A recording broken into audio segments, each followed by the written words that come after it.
today's program. Thank you all for coming. I'm excited to announce today's speaker, Don Parker. He is going to be talking about him and Shelley's TransAmerican adventure, which is like some major bike ride that I could never even contemplate doing. He's going to tell us all about that, as well as go through some of the photographs that they took along their journey. Don was born in Tokyo, Japan, while his parents were stationed there with the U.S. Air Force. They moved to Greenville in 1963 after his father retired from the Air Force. Don graduated from Greenville High School, then went on to East Texas State University, and then got his MS in computer science from Texas A&M Commerce. He worked as a software engineer for L3 Harris now, and just retired back in 2020. And this month's sponsor, we want to thank Gary Oxley for doing this. And without further ado, I'll turn it over to Don. Thank you. Yeah, I'd like to thank Susan and Kristen for allowing me to speak here. And yeah, this is going to be about myself and my wife's bicycle adventure across America called the TransAmerican Adventure. First of all, we're Don and Shelley Parker, and we like to ride bicycles. We really do. We've been on multi-day trips in the Big Bend area, up in Wyoming. They have a thing called Tour de Wyoming. Every year they go a different part of Wyoming, and we went on that one year a couple of years ago. And actually, a little bit after that, we went on down to Grand Teton National Park in Wyoming and spent several days cycling there, which they have a very nice, extensive set of bike paths there that makes it real easy to bike around there. And then that's my wife. She just enjoys riding bikes. That was in Red River, New Mexico, where she found a mud puddle and like that. And not only do we like to ride bikes, but our whole family pretty much likes to ride bikes. My daughter and her husband, they actually live in Tennessee now. We rode bikes there in Red River, New Mexico. And then recently we bought our grandkids some bikes. And they like to ride their bikes. As a matter of fact, the first thing they said when we got their bikes was, "Take the training wheels off," because they already knew how to ride without it there.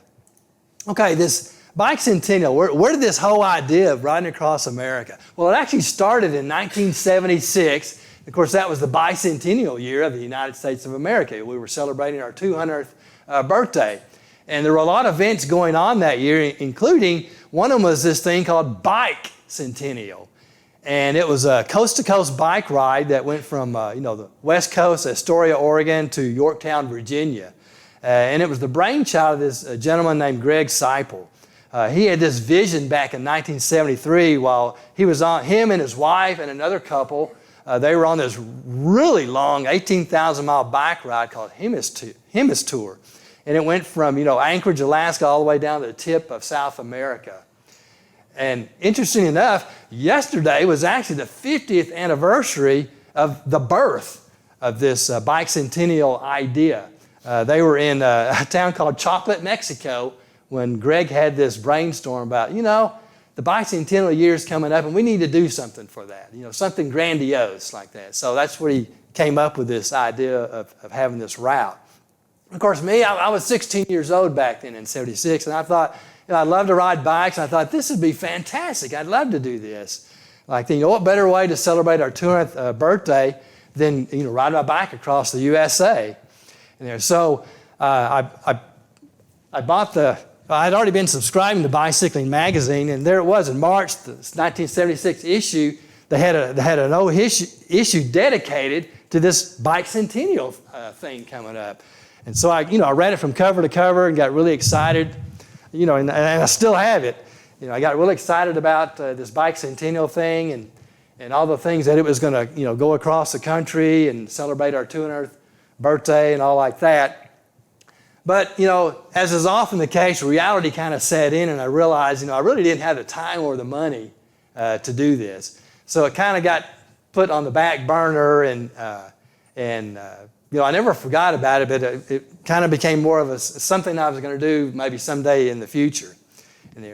So fast forward 45 years later, around 2020, 2021, I retired from L3 Harris after working there for 40-some years, and I finally had time to maybe think about doing this like that. So I started researching it again, and then these are some of kind of the statistics from the TransAmerican Bicycle Trail. It's 4,200 some odd miles, and it's on paved roads and country roads. They're not actually dedicated trails and things like that. It's just on mainly rural roads. It has there's 219,000 feet of elevation gain, which means it's hilly. There's especially in the east and the west part of it. It crosses 10 states, and major cities on the route, there are none. I mean, it was originally set up, the whole idea behind this route was to avoid heavily trafficked urban areas, which is great. I mean, when you're on a bike, you really don't want to contend with cars and stuff like that. So it was purposely built or laid out to go into deep rural America.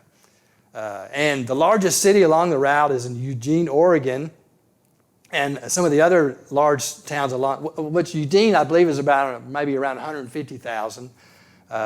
Missoula, Montana, and then Pueblo, Colorado, I believe, is maybe around 100,000. But for the most part, it just goes through small towns. I would say most of them are probably, under maybe 2,000 population. Some of them even a lot smaller than that in there.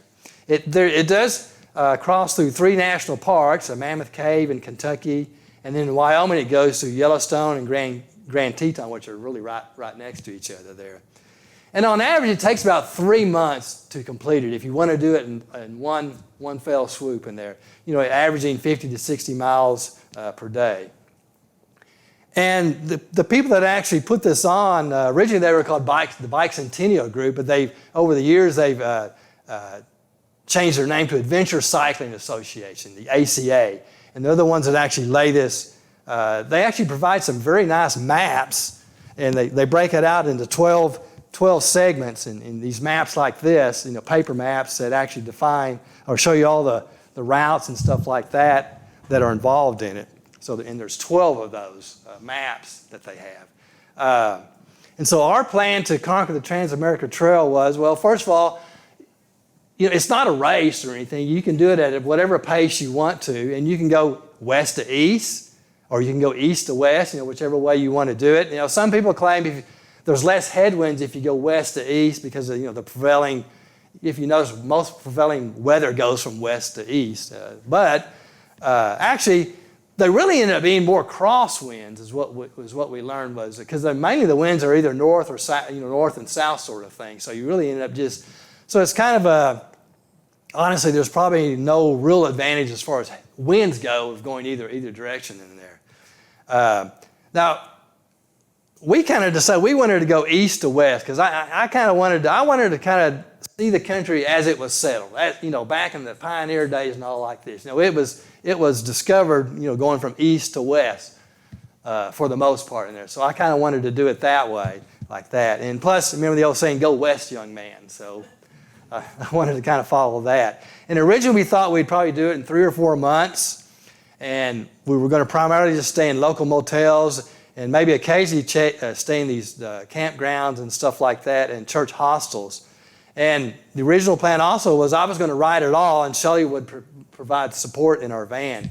And then the idea was that she would ride when she wanted to hey John, go on. She would drive out in the van, maybe 20, 30 miles ahead of me, park the van and then get on the bike and kind of ride back toward me, and then we'd meet somewhere in the middle and then ride back to the van and like that. So that was kind of what we thought we might do. And then we thought we'd break it up into 3 months, May, June, and July of 2021, going from east to west. So of course the maps, they're actually numbered from west to east, but we were going east to west there. And so, we gathered up all the maps and our gear and our bikes and stuff like that. And as far as how we navigated, I actually used, on my bike, I actually used all 3 of these methods. The paper maps themselves, I had that in a bag on the front of my bike. And it kind of gave me the overview of where I'm at, where am I at in the big picture of the country that I'm traveling through. But then I also had an app on my phone provided by the ACA also. It's actually kind of a digital version of these paper maps. And it actually shows you, real quickly maybe where motels or places to stay are located, restaurants and bike shops, stuff like that. And then also on my bike computer itself, which was this guy here, a Garmin bike computer, I actually had digital maps on there which provided turn-by-turn directions, just like the thing you have in your car. You enter a destination or something like that, or in this case I uploaded the map to it and then it would just give me turn-by-turn directions on where to go next, like that. So those three things helped me, and even with all those three things, I still got lost occasionally in there. But fortunately, eventually I figured out where I was at and was able to get back on track. Because the Garmin computer itself is really nice. Oh, wait. I need to put the mouse over here. Here we go. Okay. Yeah, the Garmin computer itself actually gives you, even if you do get off track, it gives you, I'm sorry, Alice. It gives you ways to get back to where you got off the route there. And then to keep up with each other, we had on our phones this app called Live 360. So that way we could keep up with where each of us were in there. And so that was a real nice app there. Now, the one downside of that was it used quite a bit of battery, and so we had to be kind of careful how often we use that. And in some places, you're out in the boonies, you do still have to have a phone signal. So sometimes we didn't have a signal. We just kind of hoped we got to the same point, and we did, fortunately. Okay, so then we went in a Toyota Sienna minivan. That was our SAG vehicle, if you will. We packed it real in. Shelley, I got to hand it to her. I think her superpower is her organizational skills. Somehow she was able to cram all that stuff in our minivan. There's two bikes. There's a bike there, and there's a bike there. Now we have the front wheels pulled off of them there. But, we took about a week's worth of clothes with us and stuff like that with us. But she was able to get that all organized in there. And we also had a car top carrier where we put, originally we thought we were going to camp out and stuff like that. And we had all that stuff up there in the car top carrier in there. All right, so we headed out, and this was the first part, Section 12, from Yorktown, Virginia to Christiansburg, Kentucky. And, okay, so the traditional thing you do when you go on people do when they do the bike engine, the first thing they do is they put their rear wheel in the Atlantic Ocean. You're starting off, so you're starting off that way. Now, this actually was the York River, which eventually flows into the Atlantic Ocean, but that's, so we did that. And then this is the official starting point from the east side anyway. It's the Yorktown Monument, the Yorktown Victory Monument in there. Okay, so we started off from there. And then you start off through this, what's called the Historic Triangle, and it includes Jamestown, Yorktown, and Williamsburg. And Jamestown, it's the site of the first permanent English settlement in the New World in 1607. Yorktown was the site of the last major battle of the American Revolution in 1781. And then Williamsburg, in this area here, it's just kind of it represents the colonial lifestyle during the 18th century. So a lot of history in this area in there. And so we proceeded on down this Colonial Pikeway, which was a real nice road, almost like a bike path, not quite. There actually are cars that are allowed on that also. So we started off on that. And one of the nice things about it is you come across some really nice place. This is the first place we stopped for lunch, which is a real nice place. And then this was going to be our first night's accommodations. We were going to stay in a bed and breakfast. It was called the Edgewood Plantation. We were going to stay there. But unfortunately, the very first night we kind of hit a snag, and that was some kind of emergency came up for the owners of this place, and they weren't there.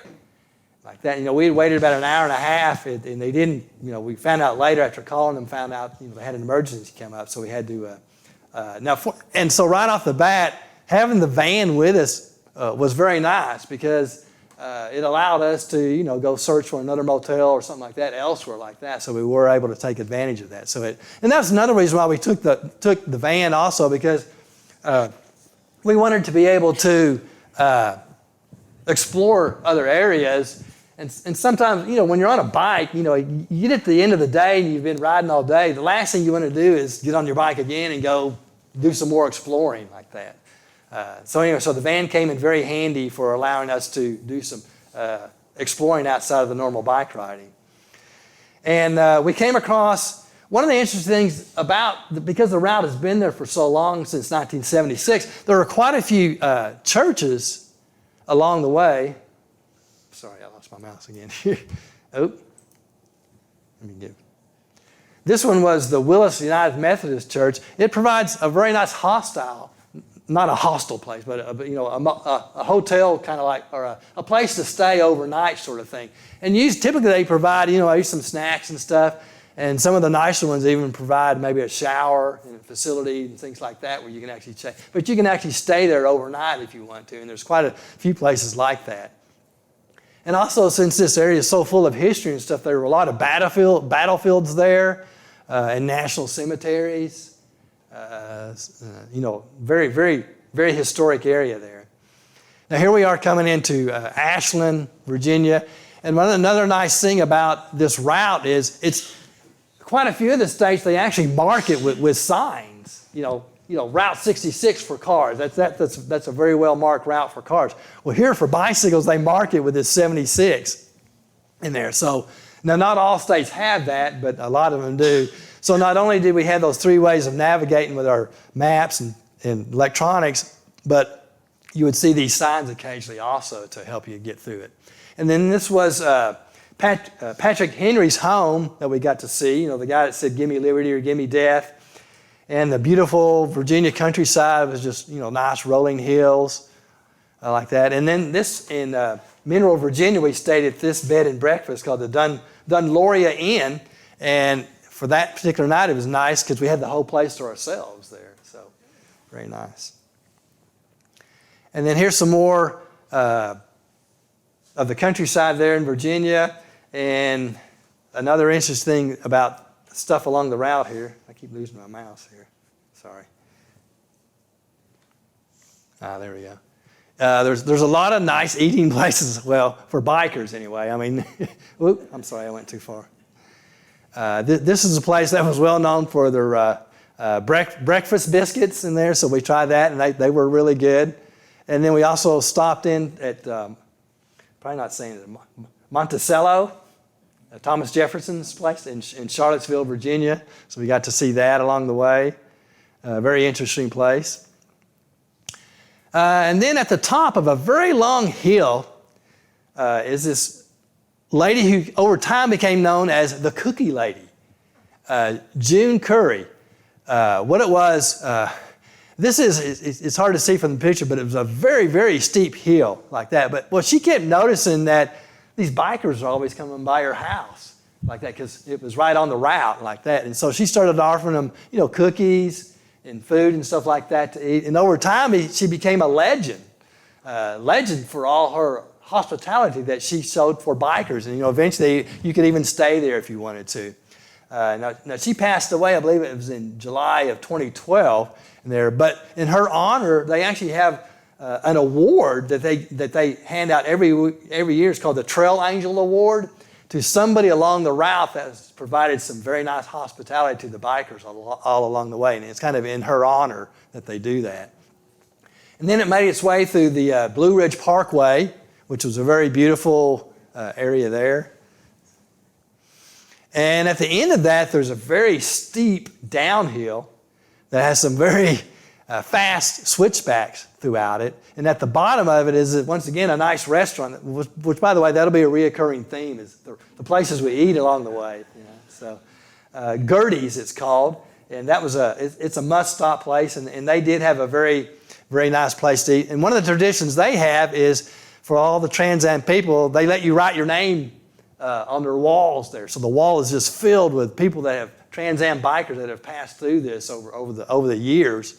And Shelley The hardest part is finding a blank spot on the wall to put your name. So Shelley did that for us in there. And then the people we meet along the way. This was Mary Lou from Vermont. She's a very adventurous cyclist who pretty much travels by herself, and she's been across the USA 3 times. And at that time, she was currently doing the Atlantic route from Daytona, Florida, back to her home in Vermont. And this gentleman here, he's Dr. Tariq Husseini. He's a pediatric cardiologist from Chicago. And he was biking across the country also with his 90-year-old mother. She was driving the support vehicle, and then his wife was with him also, and she would occasionally ride also. Now, this guy is quite the adventurer. I mean, he's probably in his mid to late 70s.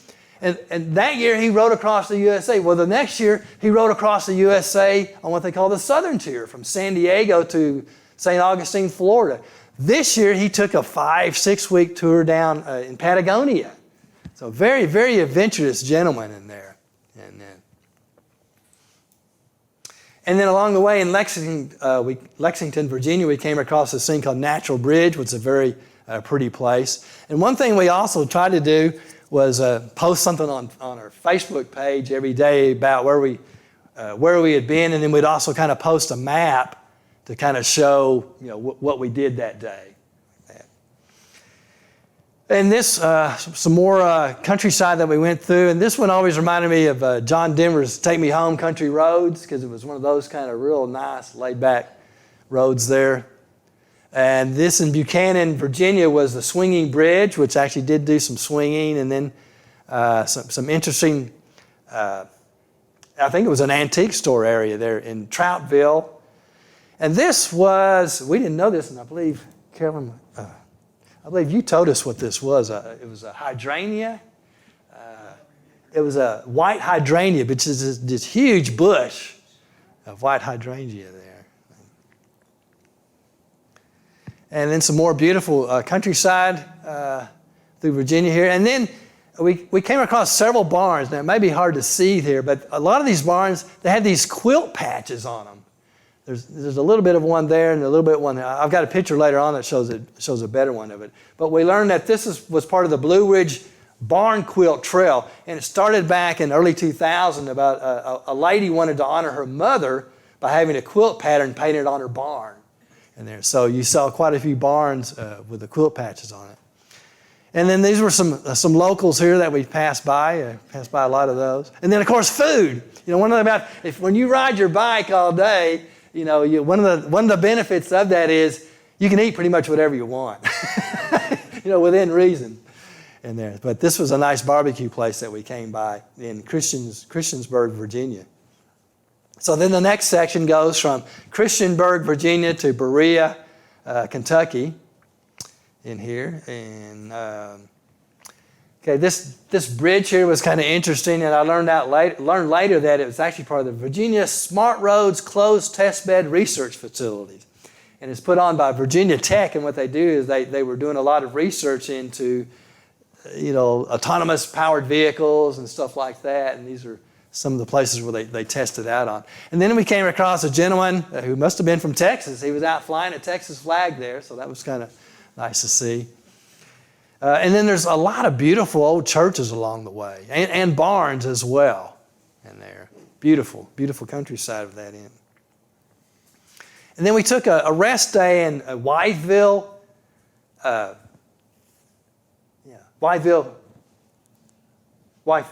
Virginia, like that. And we learned that their most famous resident is Edith Bowling Wilson. She was the wife of President Woodrow Wilson. But they also have a really good hot dog place called, it was home to Skeeter's, the world famous hot dog, Skeeter Dog, they call it in there. And they had some interesting stores there. This supposedly at one time was the world's largest pencil at this office supply store. And then this one made me think of McCullough's paint store, because they had a big, huge paint can out front here in there. And then we passed through lots of national forests. This one was the Mount Rogers National Recreation Area, and some beautiful countryside. And I love these fences that they had along there. I'm sure they're not easy to make in there, but they were very, very scenic. Okay, now here's another one of those quilt barns, and you can actually see a little more of the quilts that they're basically honoring, I guess, the people that made these quilts and stuff like that. And this was a place we stayed in Damascus, Virginia, which intersects with kind of the Appalachian Trail, which is a trail that goes from like Maine down to Georgia, a hiking trail. And that's not evident here, but it was actually snowing and sleeting when I got to the top of this mountain here. And this is looking back over that area that we just crossed over. And this is another church along the way, the Elk Garden Methodist Church. It also provides a nice hostel for bikers. Like, now we didn't stay there, but this couple here, they were Mark and Pat from Illinois. They were staying there. Although they did say that the shower facilities was a garden hose. So, and then we made it to Breaks Interstate Park. It's on the border of Virginia and Kentucky. You know, they say Virginia is for lovers. Well, throughout a lot of the towns throughout there, they did have these. There I go. These love signs all over like that. And also, this area, this Breaks Interstate Park is home to what they call the Grand Canyon of the South. And it was a very picturesque area there that did have a lot of canyons and stuff like that throughout it there. And then we finally made it through past Virginia and got to Kentucky. But, once again, it's still hilly there. It's still pretty hilly there. And there's a lot of, what they call them, hollows. That you come out of one, you can just go down to the next one. Just one rolling hollow after the other there. And a lot of times the road paralleled a really nice stream or a river, which made it very picturesque. And Kentucky is notorious for the dogs. All the blogs that we had read about it, they said, be aware that in Kentucky you're going to meet dogs. And we did. Now these actually happened to be, they did a lot of barking and stuff. But they ended up being somewhat friendly. They didn't bother us too much there. Now, and unfortunately, also Kentucky was there's a lot of poverty there. And I think a lot of it is left over from the coal mining. They don't do it much anymore like that. So you did see quite a bit of poverty. As you came in and out of these hollows and things like that. Some of them were kind of scary, to be quite honest, in there. But we were never bothered by it or anything. And then there was a lot of trash also. In that area there. And in Hindman, Kentucky, we came across this Appalachian School of Luthery, which, an instrument of some, I guess a guitar-like thing. But a lot of the people in that area, they can come to this and kind of show off their skills and sell their things that they make and stuff like that. And then this was a log cabin cathedral. They call it the Log Cathedral of Buckhorn, Kentucky. The Daniel Boone National Forest. And this was always a sign that was nice, downhill, because it's very, very hilly in Virginia. Matter of fact, I tallied up all the elevation that we did, and believe it or not, you would think maybe something out west, and there is a lot of elevation to the mountains, but Virginia had the highest elevation change of all the states that we went through. So it was very, very hilly in there. So a downhill was always a welcome relief, because that's one nice thing about a bike. You can coast every once in a while. And then we came to Berea, which is a very nice town. We stayed here. It's called the Boone Tavern Hotel and Restaurant, which is also the home of a small liberal arts college called Berea College, which is a very interesting college because most of the students that go there are from that area, which is, considered kind of poor and all that. But they all leave pretty much debt-free when they graduate because they have a very nice work program set up for you. You work your way through college. You can work at this hotel or whatever or other places around town. And we took a rest day there also and took some time off to go see the Ark encounter there around Lexington, Kentucky. And that was a very interesting place there, the Ark, which is huge. It gives you a nice kind of perspective on just how big the Ark was. Okay, then we conceded on to the next route. And these guys here, they're Mark and Philip. They work at Copperhead Environmental Consulting in Paint Lick, Kentucky. And they're trying to make this town more appealing to bikers. As a matter of fact, you can actually, this is This is more like a nice bed and breakfast that they provide for people along the way. And also along the way, we encountered several places where the residents, right out in the middle of nowhere, they provide a nice little rest stop for the bikers to give you, water. They actually provide water there and stuff like that, maybe some snacks. And then we came to the old Harrodsburg, Kentucky, where there was Old Fort Harrod State Park. And this is actually the first permanent European settlement west of the Alleghenies. And Harrodsburg town, it was a very nice town. I'd say it was maybe 10,000, but a nice town.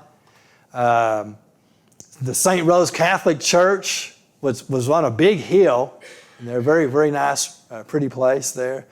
And then just a few miles down the road is this city of Loretto, which we didn't know it at the time, but it's where they make markers marked bourbon. And so, and of course, we're in Kentucky. I guess it's known for its bourbon also in there. Well, this was one of these big black warehouse-like places behind. That's where they store and I guess they age the bourbon, is what we were told in there like that. So, and I guess that's a pretty big industry in that area there. And also, we came to Abraham Lincoln's birthplace, National Historic Park, and that was in Hodgenville, Kentucky. And the Amish are big in this area. A lot of that. You knew you were about to see some of these people. You'd be riding down the road and you'd see their droppings in the road there. The horse droppings there. So you knew you was about to come upon something. And of course, it wasn't always sunny every day. We ran into some rain here. This was at the Rough River Dam area. And then we met these four gentlemen there, and they were doing They were doing the Trans Am, but what they do, they get together every year and they just do one section of the Trans Am. In there. So they take a couple of weeks, 2, 3, maybe 4 weeks to do one of those 12 sections. And I think they were up to like whatever the section is here and like that. And then we met this brother and sister here, Peter and Maury. They were headed to Berea, Kentucky. Okay, then we got to the Ohio River, and there was a free ferry that crosses it. So we got on that, and you make your way from Kentucky to Illinois. Illinois is on this. It's called Cave in the Rock, and that's where you pass into Illinois. And this is Cave in the Rock because they have, because it is one of the, it's on the Trans Am Trail. There's a lot of homes around there that have bike decorations set up too.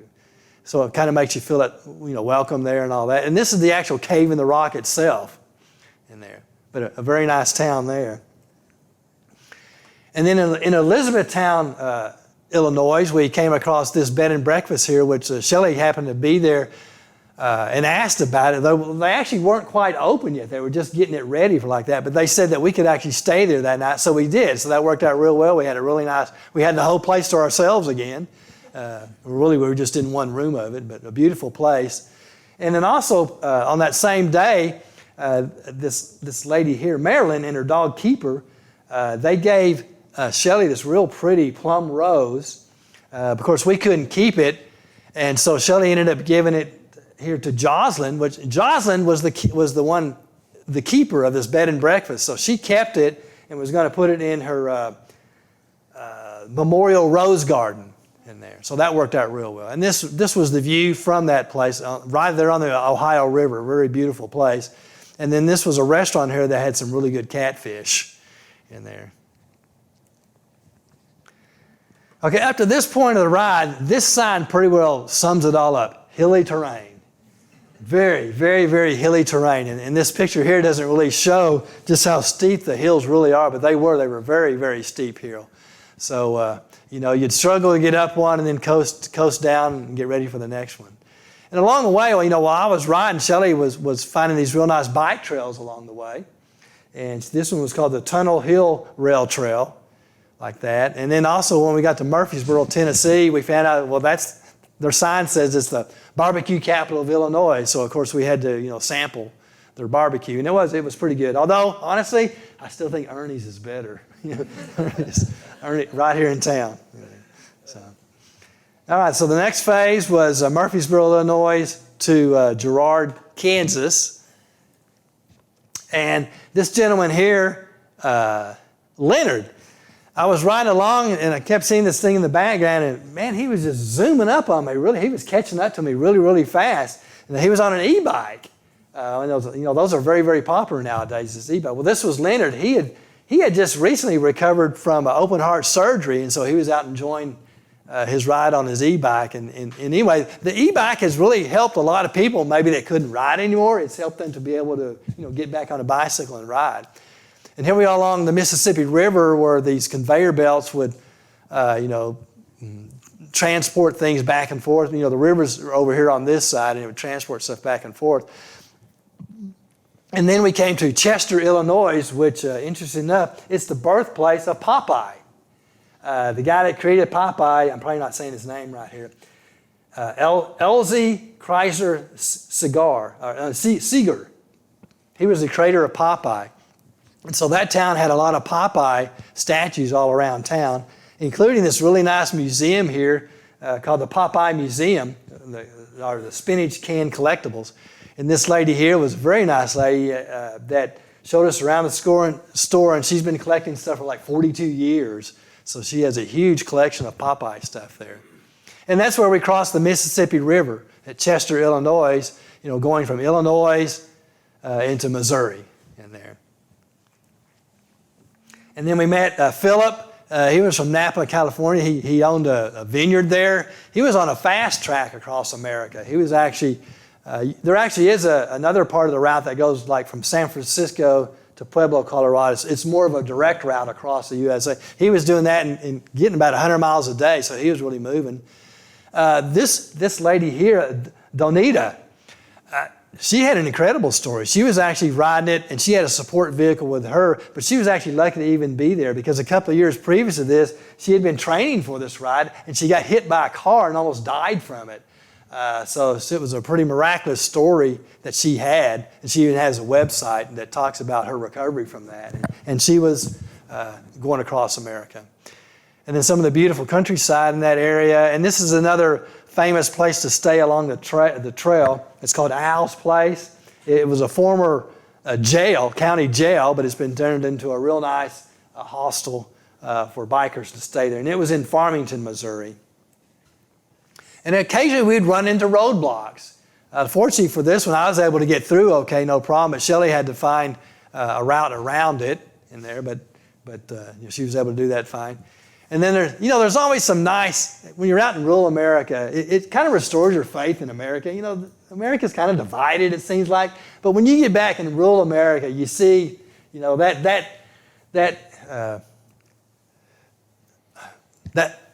the word I'm looking for? It just kind of restores your faith in America that, there still are a lot of good people in America, that believe in America and all that. And along the way, there were some nice places to have. This was in Centerville, Missouri, a place where we had a picnic in there. And then some of the rolling hills there in Missouri, because once again, it's still not flat yet. It's still pretty rolling there. And you do come across this national scenic riverways here in the area, and this was called the Current River. And this was actually a fire tower that was still being used. Now, I'll be honest, the older I get, the more scared of heights I am. I didn't go up it, but Shelley did. Shelley went up all the way to the top of it and had a nice view from up there.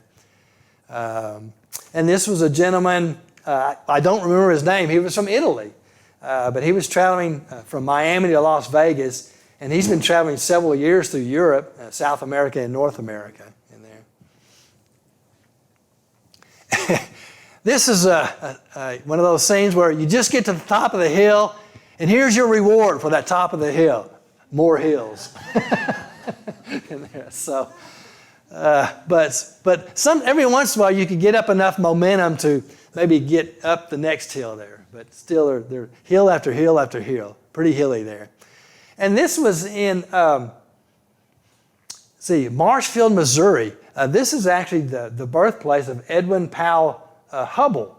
The Hubble telescope is named after him. Well, this was where he was born, and they had a replica of it there in Marshfield, Missouri, in there. And here was Peter. He was from Connecticut. He was celebrating his 70th birthday by going a trip across America. And then his wife was driving an RV vehicle, and so he had sport vehicle there. Now this guy here, I didn't get a very good picture of it. They actually do have a race across on this route. Now we're not part of the race part of it, but every year they do have a race that starts in like June, and it goes from Astoria, or it goes from west to east, from Astoria to Yorktown. But these guys, they're all on their own, and basically they just try to see who can get across the country the fastest. And it kind of amounts to who can get by with the least amount of sleep. Because these guys, we're covering maybe 50, 60, 70 miles a day. These guys are covering 200 or more miles a day and like that. So they're pretty incredible there. I think that's the guy.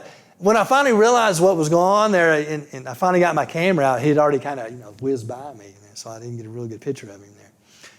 And here's another place where Shelley found a nice rail trail that she could ride on there while I was riding. And then, of course, here's another roadblock. Fortunately, this one wasn't too bad. I was able to get by it also. And all this was, and this was one of the local delivery vehicles for a local Mexican restaurant. That's what they delivered their food in there. And then a lot of the towns that are along the way have these murals on the side of the wall, like we do here in Greenville. Downtown Greenville, they got murals and things like that. And so Shelley was always my trail angel. And in Golden City, Missouri, this cafe is a well-known place along the route that everybody recommends you stop there and eat. And and so we did, and we sampled the chocolate pie. Was really, really good in there. And once again, more hills. And then also we stopped in Lamar, Missouri, and that was actually, we found out that's the birthplace of Harry S. Truman in there. And that's, I guess, the house that he was raised up there. And then we made it to Kansas, although interesting thing about Kansas, well, they didn't have a welcome to Kansas sign, so we had to kind of improvise. They did have a leaving Kansas sign, so we kind of improvised and took a picture by that. And here's where we also met an interesting group of young riders. They were going east to west, and they actually all just got together. This lady here, she was a furloughed American Airlines stewardess. Because remember, this was like shortly after COVID and all that, so we were still just trying to get back. The country was trying to get back online and all that. And so she just put an ad in the local magazine, a venture cycling magazine, and these people, all this through Zoom meetings, they got together and then they met and just all started riding across the country. This guy here was even from Israel in there, so that was an interesting group. And then just a few minutes later, this whole group, as well as us, we came across maybe the most interesting person along the whole route. And this was a lady named Shawn Chesser. She's here in the blue. She's a blind U.S. Army veteran, but she's riding the TransAmerican Trail from west to east, like that. Now, when we first heard about her, we thought, okay, she's probably on a tandem, on the back of a tandem riding with somebody. No, she's riding her own single bicycle. And she had somebody in front of her and somebody behind her, kind of through Bluetooth, audio, ears, like that, kind of guiding her along this route. And she made it. As a matter of fact, they even had camera people. They were documenting this. They were going to make a documentary about it, about how incredible. Because she does more things than this also, but she's blind, like that. So that was an incredible story. And then this was in Girard, Kansas, like that. Now, at this point, we had kind of gotten worn out, if you will. We'd gotten to as far as Girard, Kansas, and we kind of looked at each other and said, "This is more than we thought it was going to be." Like that. What have we bitten off here? And it wasn't so much the riding part. The riding part was okay. We handled that just fine. It was the day-to-day loading, unloading. It just just the logistics, that kind of just wore on us So after about a month, we kind of realized, well, like Forrest Gump, remember he was running and all of a sudden he just stopped and said, "I'm tired. I think I'm going to go home now." We kind of understood what he was going through when he said. So we went home, and then we kind of regrouped. So we had accomplished all this part here, part one, and so then we thought, well, let's just do it a month at a time. Instead of doing it 3 months continuous, let's just do this 1 month at a time sort of thing. So we did that. So we loaded back up. we took a month off, and then we went back in August. And I changed the bike that I was using. Up to this point, I'd been using this real heavy-duty touring bike, which is great for touring if you have a whole lot of bags and stuff on it. You know, it's built like a Mack truck. It's very, very reliable. But the trade-off is it's heavy. And so when you're going up hills, you really notice it. And so since we had a support vehicle, I really didn't need all these bags and stuff. So I bought a lighter weight bike. I still have this. I kept it. But I bought a lighter weight bike. And since I didn't need all the bags and stuff, and that helped a lot, you know, the lighter weight bike.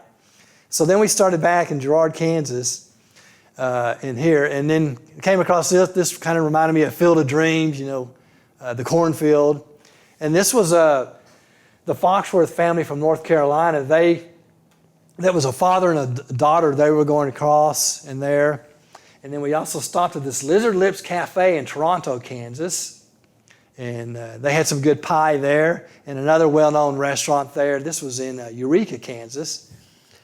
Here we are in Newton, Kansas, like that. And this is Kansas. It's pretty much straight.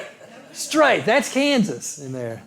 But after all those hills and stuff that we went through, that was kind of a relief. It was kind of nice just to. You know, the scenery's not just outstanding, but still, it's still nice in there. You know, it's the plains there. And then we also met when we were in Newton. It's not too far from Wichita, Kansas. This is Matt and Cassie Reese. It's actually the son of Will Reese. I don't know if y'all might know Will Reese. It's his son. They live in Wichita, Kansas, and so we had dinner with them while we were close by. So that was nice. And then we met the officer or Deputy Brian, and he met us there. And he's a cyclist himself in Kansas there, and he likes to talk to the cyclists that are going. But a real nice gentleman, you know, kept us.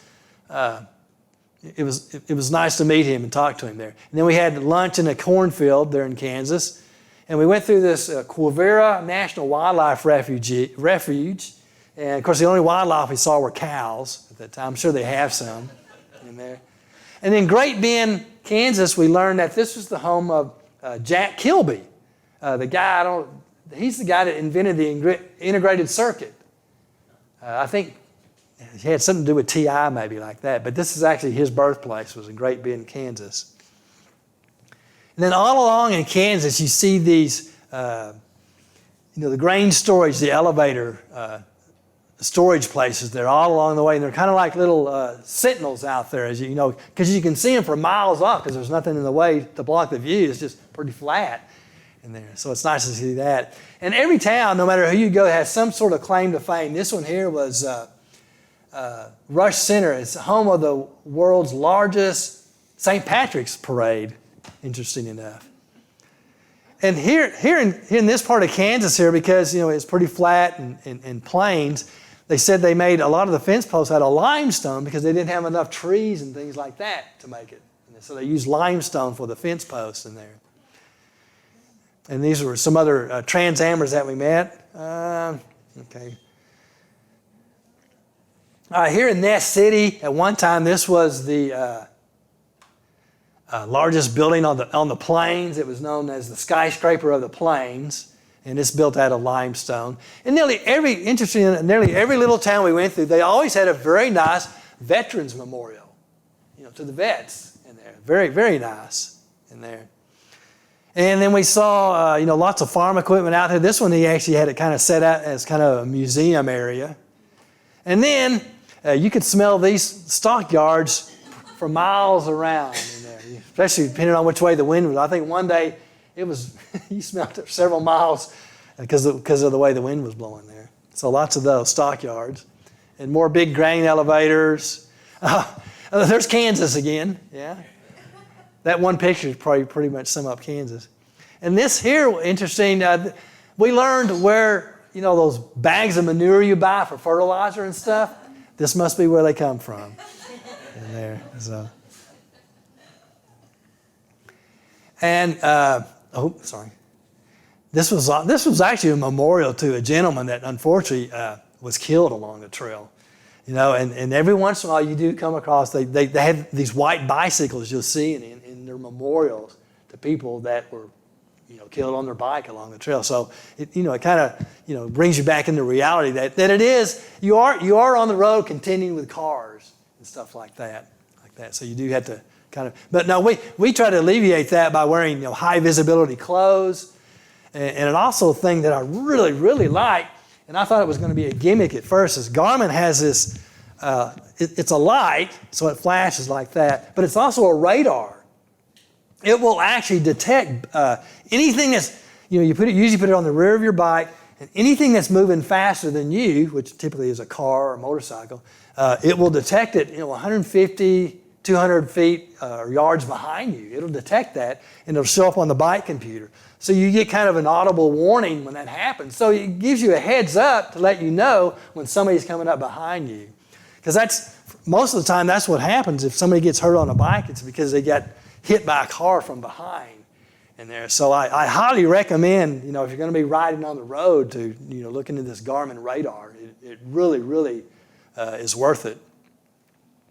Oh, and then out in the middle of nowhere around Scott City, Kansas, are these cliffs. They're called the Monument Rocks and Chalk Pyramids. They're around Scott City, Kansas there. Oh, and our map for that day was interesting. It's just a straight line. It's pretty much a straight line, but if you notice, the elevation is getting higher and higher. Now, you really didn't notice it because it was so gradual, but we are headed toward Colorado, and the elevation is getting higher there. Kansas. And here was this was an underground river called White Woman Creek, and the legend is that, there's several legends here, but some white women were captured by local Indians, and that their spirit still sings in the evening as you pass by here. And then we finally made it to Colorado, and in Eads, Colorado is the halfway point of the trail. And then, every town has its claim to fame. Haswell, Colorado has the nation's smallest jail, supposedly. And some nice parks along the way for lunch. And then we are in Colorado now, so if you remember, I think they were one of the first states to legalize marijuana.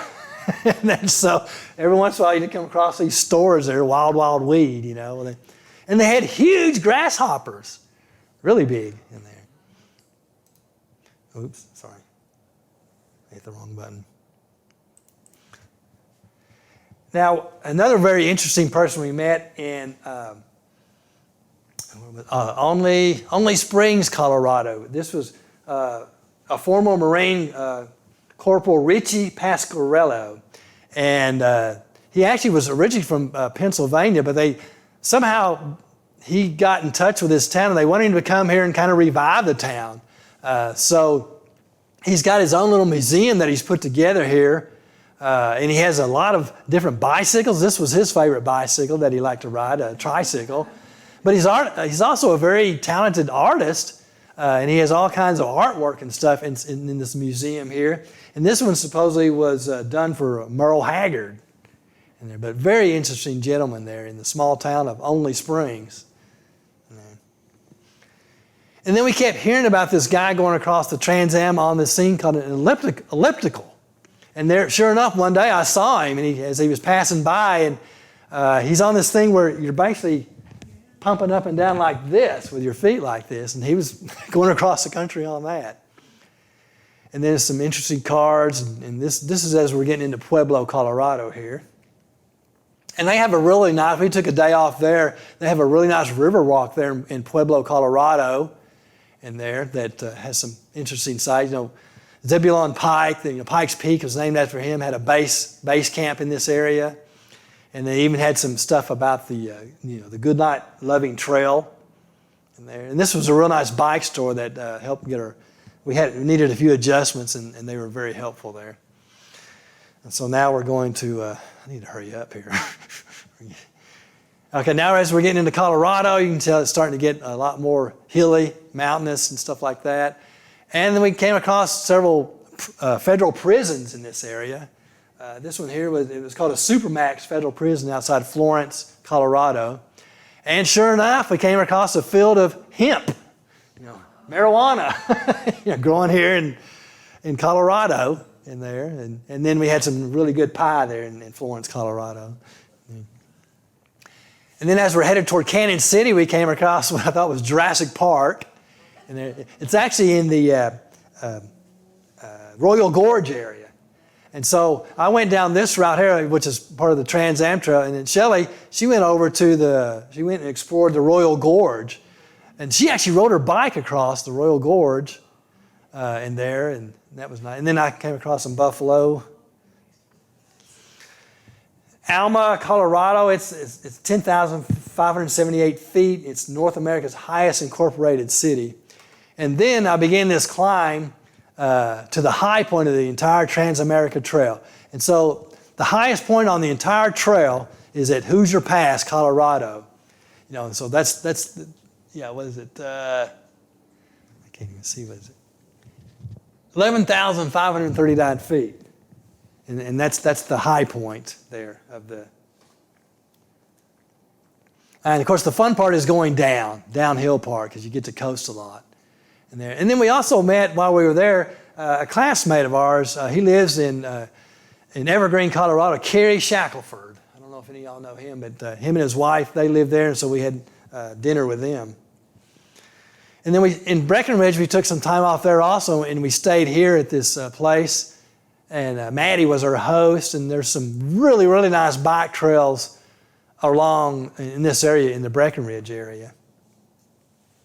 And then we continued on through some beautiful farmland. And this thing here is known as a beaver slide. They actually do stack hay on that. They use that for hay stacking stuff there. Forest fire. Yeah, we're going way over here, so I need to hurry up. I'm just going to... Getting into Wyoming. This was Wyoming. The wind blows a lot in Wyoming. That's a Wyoming wind gauge, an anvil there. And then we came through some, the Great Basin part goes through Wyoming there. And actually part of it goes on Interstate 80. And fortunately, it had a nice wide shoulder. But something that was nice there was they were actually repaving one side of the interstate. And so all the car traffic was directed over here, two-way traffic. I had this whole road to myself for like 5 miles. So that was nice on fresh pavement there. And this is in Sinclair, Wyoming. Okay. And sorry. Yeah, it rained on us several times. And this thing here kind of reminded me of this cloud just kind of descended on this mountain here. It reminded me of in the Exodus where it says, and the Lord descended upon the mountain in the cloud and stuff like that. It kind of had that sort of feeling to it there. And then various parts of Wyoming. Lots of Indian culture throughout this area. Du Bois, Wyoming. Now we're starting to get up into toward Grand Teton here. This sign here, you can't see it, said, but beware, stay in car, bears on road. When you're on a bicycle, that kind of not a real warm feeling. But we made it to this. Okay, we've made it to Grand Teton. Oh, by the way, it was sorry. Yeah, it looks. Sorry. It looks. I'm going to that. The reason it looks so hazy in some of these pictures is because they had massive forest fires that year and out in the west. And this was the haze, the smoke from those forest fires that they were having. Even though they were hundreds of miles west of us, they were still visible in that area there in the Jackson, Wyoming. Okay, and then the last part. Now this is the Grand Teton area, which is beautiful. Breckenridge was beautiful.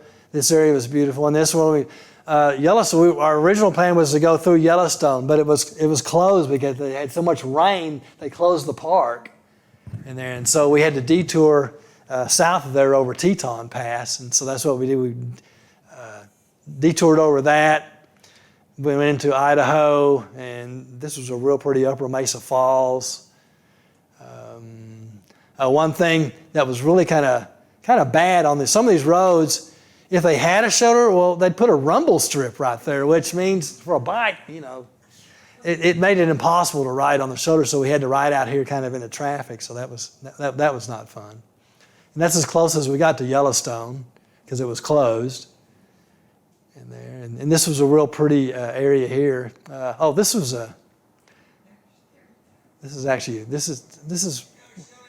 that was one of the funner things going downhill. So we got to. This was an earthquake lake. In 1959, there was an earthquake in this area, and this part of the mountain basically just slid into the river, and it dammed it up, and it created this lake called Earthquake Lake here. And just the wind blows a lot in this area. This day, we had a tailwind. So it just blew me literally down the road, and it was great. Matter of fact, I even set a record for speed that day. Well, two things helped me. Number one, I had a huge tailwind, and it was downhill. And so I actually set a record that time. The only record I've ever had, that one. But then that was going north. But unfortunately, the very next day, we headed south into the wind, so we had a headwind. And I don't know if you know, but there were several times when it almost felt like it was going to blow us off the road. It had gusts up to 40 miles an hour in there. So I let Shelley ride into the wind. I had that. So. Okay, and these are some real pretty areas we went through. Yeah, I'm just going to have to jump through these. Some, like I say, this was a day when it was sleeting on us. But fortunately, I had some real nice rain gear, stuff like that helped us. Very, very nice. The Big Hole Valley, they call it the Big Hole Valley of Montana. That was a beautiful area. And another one of these beaver slide haystackers. Here was a house with a grass roof in there. Okay, there's this is another bike hostel that's very popular along the way. And this, we actually came across, they were filming, honestly, I have not seen it, but the series Yellowstone, Kevin Costner, I believe, is in it. They were filming an episode of it here. This was in Montana. We never actually saw them or anything, but we were told to stay out of the area. And these are some gentlemen that we met from, they were from Scotland. Oh, and this is the headquarters of adventure cycling. This is where, these are the people that make these maps and put on these tours and stuff like that. And this was inside it, so we actually got to go on a tour of the place. Okay, this was, now we're starting to head up what's called the Bitterroot Mountains. And the Loxie River is along this. This was another very, very beautiful. The interesting thing about this sign here was it says that Lewis and Clark, they were very prevalent in this area, all throughout this area. They thought once they got over this, the Pacific was going to be on the other side of this. And so it said they were sorely disappointed when they topped over this. And there were more mountains and stuff there, not quite what they thought there. And we kind of related to that, it was starting to wear on us a bit in there. And this is that, this is kind of an interesting, right? I'm going downhill, really enjoying that. But here comes a gentleman coming up, so while I was enjoying the downhill, he was suffering through the uphill part. There. And then also this is that Loxie River. Loxie River, I'm probably not saying it right, but what was really nice about this whole thing was for about 100 miles this river, you would do a left turn and then go straight for a little while, then do a right turn. It was just like that for 100 miles. It seemed like just flowing through this valley like that the whole time. That was a very beautiful area there.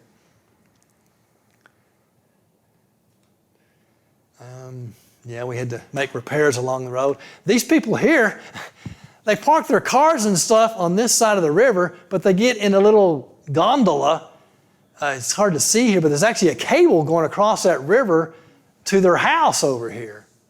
So they live, their house and stuff was on this side of the river, but their vehicles are on this side.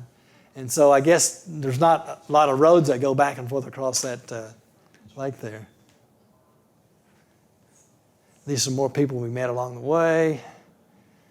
This was the 45th parallel. We crossed that. Gas was very high back then. You think it's high now. It was really high then. And this was a good place to eat. We found across. And this was a gentleman named Bear. They had this nice store here where they had, what was it, Huckleberry? Huckleberry cheesecake, yeah. So that was... you may not be able to see it here, but if you ever wonder what happened to Noah, this was called Noah's Angus Farm. So I guess he settled in eastern Montana, or western Idaho, Montana, in there on an Angus farm. And here we finally made it to Oregon, the last state. Oregon Trail, that was big in that area. We found a Dairy Queen. This was in Baker City, Oregon. And we also met another couple. They were from Fort Worth and Arlington, come to find out in there. Okay, come on. So lots of beautiful barns along the way. This was a beautiful area, the John Day fossil area. They had lots of fossils in this area. And then these painted hills, beautiful area. And they said this was from not recent climate change, but over the millennia climate changes and stuff like that is kind of what led to all these different colors they have there. Prineville was a very nice city, had a nice place to eat. And interesting enough, this town of about, 10,000 people had this humongous Facebook facility there. And it was as big as L3. And there, it was a very huge in there. And then more going through Oregon there. Great strawberries there in Sisters. And then we headed up to a very unique place called McKenzie Pass. In there, lava. It was just lava filled. This whole area was full of lava in there. And you get to the top of it. Unfortunately, it was kind of cloudy that day, so we didn't have real great views from the top of this. There's an observatory right there. And then this is from the view from the top of it in there. And then, here we were on the top of it, and the lava and all this, and then you descend into a rainforest. All within, a 50-mile area of it there.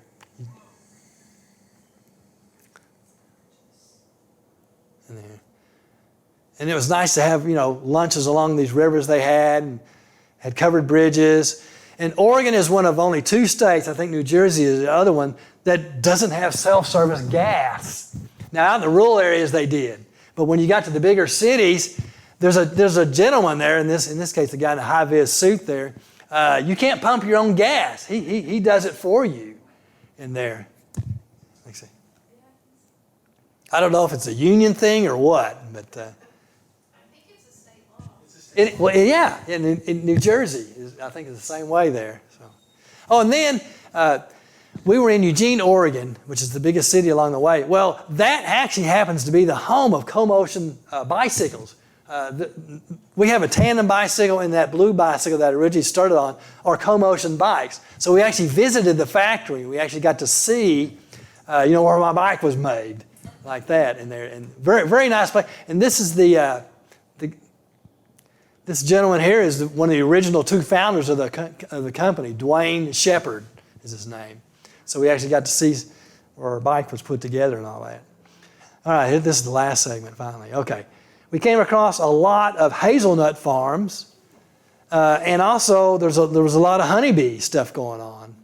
And this was some big, huge tractor for, I believe it was cutting hay.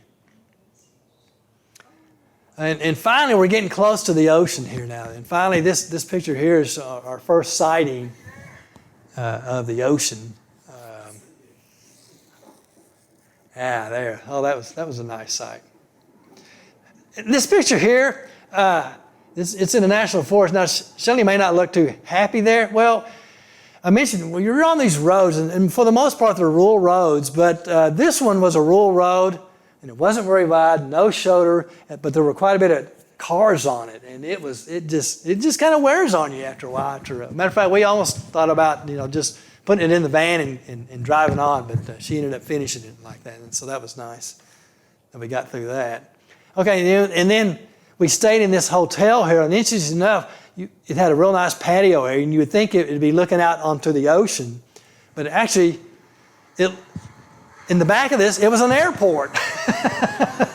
So that was the view, which was not very interesting and unique, Yeah, but then we finally started seeing, the coastline, and it was just extremely beautiful. And then we saw a sign one day for Astoria. That was our final destination in there. So we thought, we were getting close. Along the way, we came across a Tillamook butter or creamery in there, and so that was interesting to go on a tour of that. And they had some free samples and stuff there. And then also, here's the ocean. And they did a lot of kite flying in this area.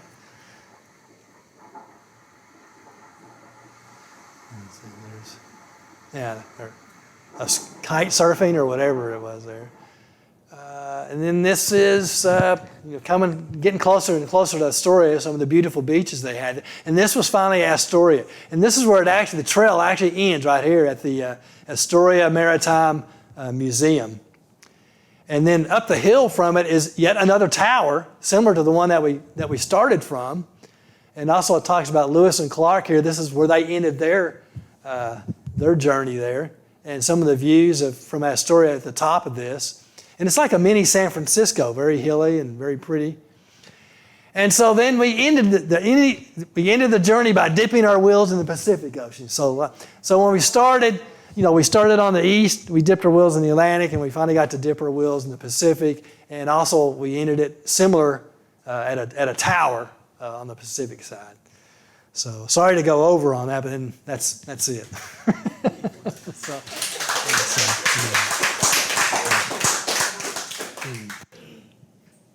What? Yeah, did you have questions? Oh, yes. I'm sorry.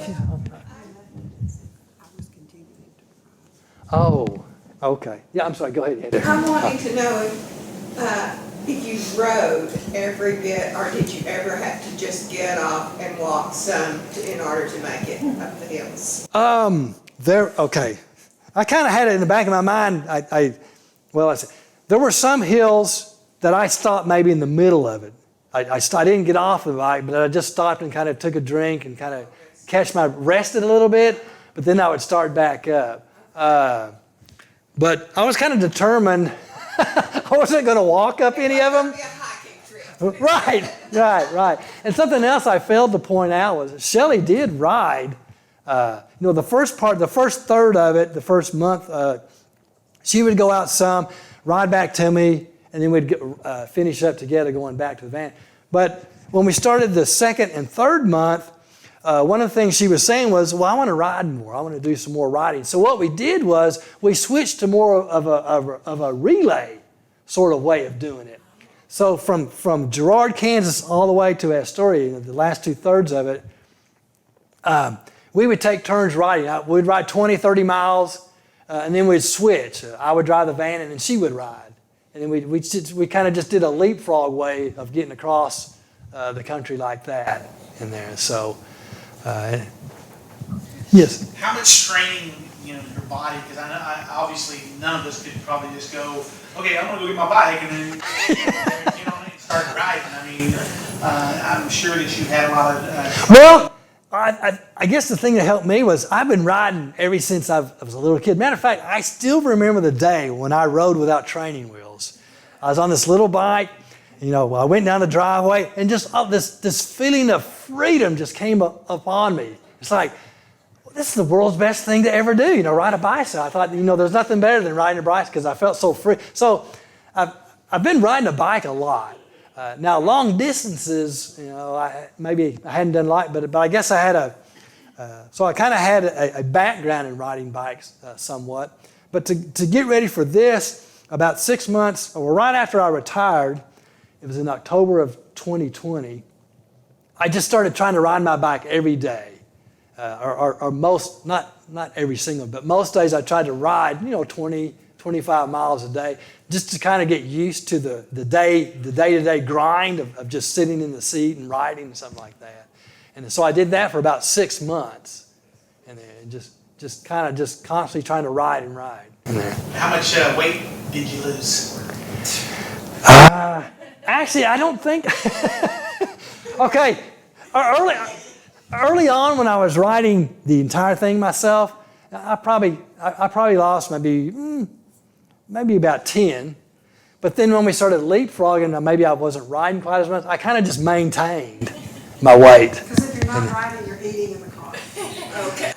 Well, see, that was her complaint initially. Was on the first third of it, she said, I think I may misquote you, but she said something like, "All I'm doing is sitting in the van and getting fat. I want to ride more. I want to ride. So. In the weather situation, if it was really raining, did you just give up for that day and go see something? Or did you go ahead and fight the rain? You made me stop one time. Oh yeah, outside Du Bois, Wyoming, because it was starting to lightning. In that particular instance, and you're kind of in high country anyway, so you kind of become a lightning rod.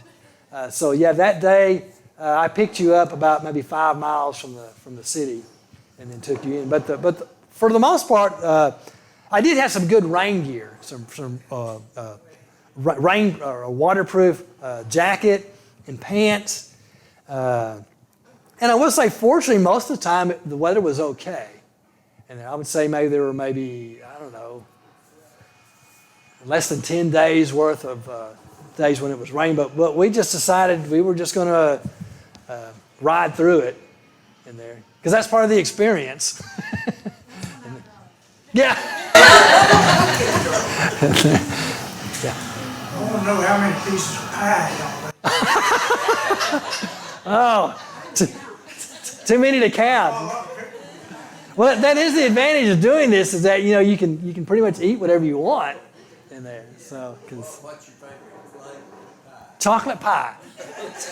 And man, I was so sad when Ain't Just Pie closed, because man, they had some really good chocolate pie there. In there. So I know they still have one in Quinlan, I think, in there. But yeah. John? Where's the next trail? What's the next one? Well, we actually do. We're going to do the Natchez Trace, which that's a trail that goes from southwest Nashville, Tennessee, and then it goes southwest to a sliver of Alabama, and then into Mississippi, Natchez, Mississippi, in there. Have you really? Okay. Yeah, you're right. I guess it can go either way, but we're actually going with a group of about, I think there's going to be like 16 people that are going, and they're going to do the north, the south, which I like that because it's generally downhill. In there. Now, does that group have a sag wagon so yes. you don't have to do anything and they cook for you? Yes, they do. And I mentioned we were going to camp out. I will say we never camped out. Never. We had all that equipment and stuff, but we never used it in there. So, I mean, we're pretty. We stay in mom and pop motels most of the time there. So, Do you remember the name of the town that the Mr. Hubble was born in? Because I have gone to Marshfield, Missouri. Marshfield, Missouri. I had an article in a magazine that I actually passed to somebody else, the article, that Mr. Hubble was an attorney in Paris, Lamar County, Texas. Really? And left $1 million in his will for the Hubble. You know what? I got to find out where he was born. We were in Davis, Texas. What's the observatory out there? They mentioned that. They mentioned Paris, Texas. I think he must have done some funding for the McDonald Observatory out there too. Since he was an attorney, this article did. Okay. Paris, Lamar. Yeah. Texas. Oh, well, that's interesting. So I went, Okay. Yeah, you got a Hubble up there, and we got a Hubble here. Is it the same Hubble? Yes, so. It is. Yeah. You have any plans to do the Alcan? The Alcan? I'm not sure what that is, Al. The Alaskan Canadian highway that goes all the way up to Alaska. That's rock. Probably not. That sounds pretty rugged. There. It's actually more paved now than Oh, okay. Okay. Sounds interesting. I mean, and there's about maybe 600 miles that's not paved, but the rest of it's all paved. oh wow, e-bike, yeah. Well, one of the gentlemen we encountered it was in Colorado. He was doing what's known as the Great Divide. The Great Divide route. Now that is a north-south route that goes from Banff, Canada, through Montana, Idaho, Colorado, New Mexico, and it stops at the bottom of New Mexico. But that's an off-road route. Where basically you got to have a mountain bike to kind of do that route there. But the good thing is there's no cars. You're completely off the road system and all that. Do you see any bears along your trip? While I was riding, he kept driving. And there was one out there and people were stopped looking and he kept riding. Kept riding. That was around Grand Teton National Park. Yeah. And there, so, but.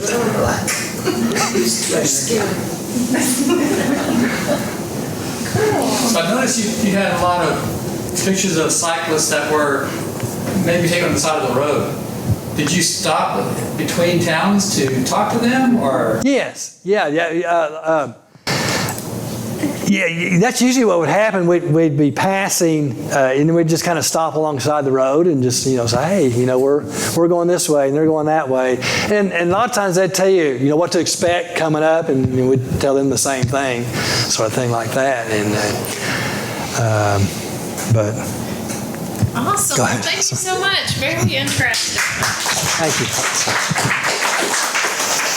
Let's see. Next month's speaker is going to be Mr. Welch, who we're actually going to be displaying his exhibit on the little slot cars. So he's going to be talking about his collection, which he has thousands of them. So it's really interesting, something a little bit different. So well, thank you all for coming, and we'll see you next time.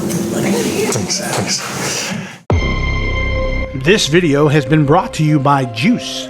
GEUS is your community-owned provider for electric, internet, cable TV, and true local programming.